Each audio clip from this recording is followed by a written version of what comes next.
Halo, assalamualaikum warahmatullahi wabarakatuh teman-teman. Di video kali ini saya mau berbagi reaction dan refleksi pribadi setelah menonton sebuah video yang membahas tentang cara belajar yang efektif dan metakognisi serta fenomena Dunning-Kruger effect.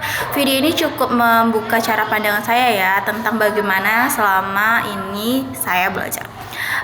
Dalam video tersebut dapat disimpulkan kesalahan berpikir seperti Dunning-Kruger effect terjadi karena rendahnya metakognisi, yaitu ketidakmampuan menyadari batas pengetahuan diri sendiri.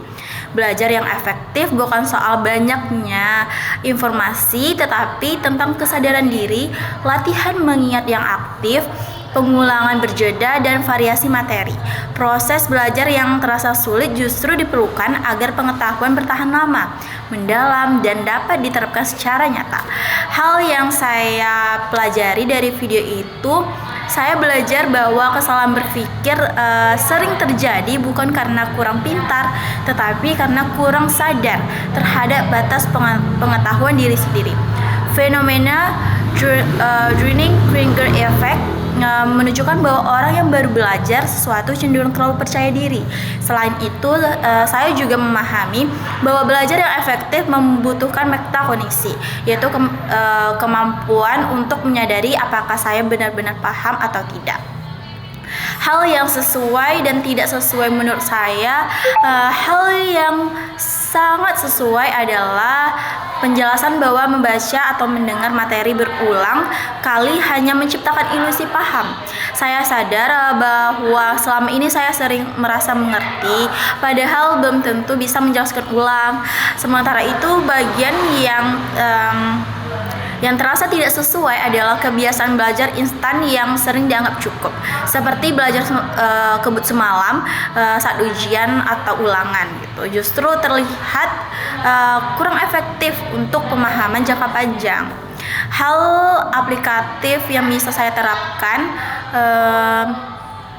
yaitu menguji diri sendiri setelah belajar dengan menjelaskan ulang materi tanpa melihat catatan, membuat pertanyaan dari materi yang dipelajari, mengulang materi secara berjeda, bukan sekaligus, mencampur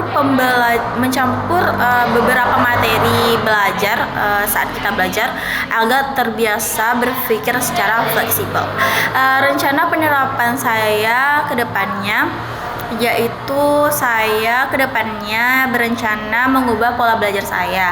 Setelah belajar, saya akan selalu melakukan self-test atau menjelaskan ulang materi dengan bahasa saya sendiri. Saya juga akan membuat jadwal pengulangan materi secara berkala dan tidak lagi kebut dalam semalam gitu.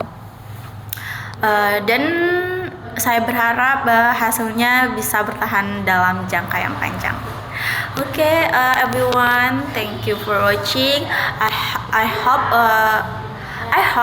video ini bisa membantu kalian juga. Bye bye.